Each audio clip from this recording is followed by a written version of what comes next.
Hey party people, PandaBrady here, and welcome to RWBY Volume 5, Chapter 3, R&D. We start with Gira trying to memorize a speech he's going to give. Looks like many are here for the speech. He reveals that Adam Taurus plans on taking over the White Fang and attacking Haven Academy to destroy the CC Tower. I have to say, this looks much more crowded than before. Plenty of diversity in the characters as well, too. I really like that. It's a needed change. I also like the speech, but that's probably because it was supposedly inspired by some of the speeches of former U.S. President Barack Obama. Anyway, Gira suggests that all the faunus here march to Haven and protect it from the impending attack by Adam Taurus and the White Fang. Ilya shows up and tries to sway the crowd to fight for the White Fang instead. Sun attacks Ilya, but she runs off.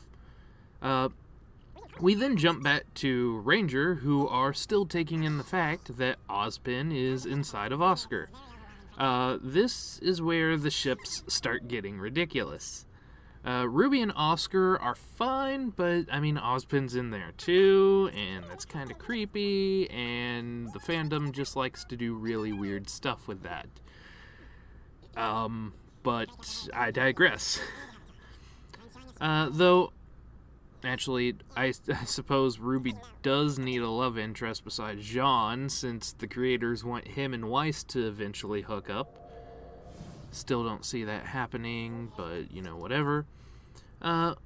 Oscar lets Ozpin take over for a little bit, and he explains that he's been around for thousands of years and keeps coming back by having his soul merge with other people after he dies that think like him. Well, he says like-minded individuals, but it's kind of like the Maiden powers, but for guys, which, it's kind of revealed that I'm not sure if it's now or later, or maybe they've already revealed this, but basically he's the wizard from the story that gives the maidens their powers, so I suppose that might be one reason that happened.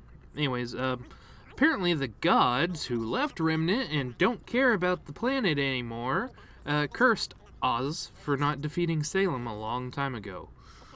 Retcons! I hate retcons. But that's for a different time. It ruins the cohesiveness of the story. Next, we jump back over to Weiss, who's in a cage, and we get to be introduced to Vernal, who's an interesting character. She explains that they plan to ransom Weiss back to her father. Weiss tries to trick Vernal into thinking that Winter will come looking for her, but it's revealed that Winter is stuck in Atlas because Ironwood pulled everybody back and closed the borders. Back to Ranger, and Ozpin explains that he is suspicious of Lionheart. They need fighters, and Crow says he'll look for some because he knows some in the area. And then Ozpin, in the meantime, will train Ranger as well as Oscar so that they can fight Cinder and company. Back at Raven's bandit camp, we see that Weiss is trying to escape by using her summoning semblance. That's the end of the episode. There really wasn't a lot to this. So let's talk. The episode is, of course, a little choppy, now that they're deciding to hop between 3 different storylines very quickly. It just seems really rushed and feels like it would have been better if they had done both parts of the Ranger story in one go and then both parts of Weiss. You can do a little time shift without having to jump to another perspective and then back. Maybe I'm wrong here, but it just feels short and abrupt and takes you out of the story.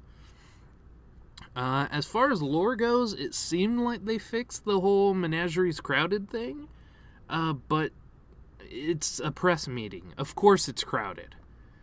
Then we have the retcon towards the gods.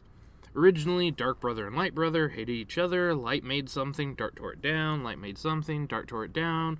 Light said, "Hey Dark, you want to make something with me?" After Dark had made the Grimm. And then Light and Dark made humans, and then they just leave Remnant. That was it. Now they're saying, nah, they stuck around for a few thousand years before they left. It's really irritating, especially since they were like, oh, religion's not a big factor in Remnant. And then when the maidens get introduced, they say they're protecting religion. What kind of bull is this?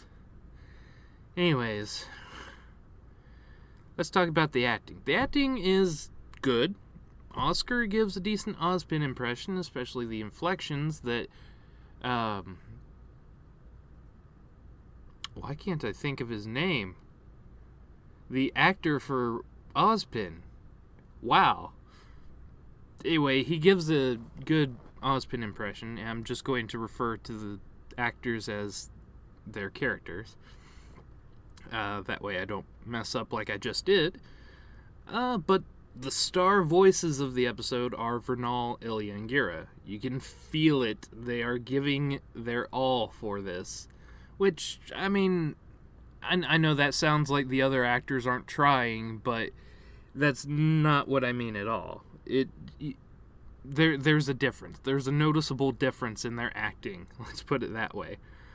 Rin is still the quiet guy. Ruby is honestly the best of the RT actors, which is saying something. I hate to put it that way. Weiss is trying. You can feel her trying, but she's not quite there yet. Nora is Nora, etc., etc., etc., as for all the other characters. This episode's a bit of a letdown, with really the only good part and only impactful part being Gira's speech at the beginning, and this part. This is perfect! We were stuck at a dead end, but now we can just take little cute boy Ozpin to Lionheart and have him set things straight. Please don't call me that. For some laughs. What can I say? I love Nora. Anyways, but this has been Recap and Discussion for Volume 5, Episode 3 of RWBY. Remember to like and share if you enjoyed. Subscribe to become part of the Panda Party, because there ain't no party like a Panda Party, because the Panda Party don't stop. I'll see you guys in the next video. Later.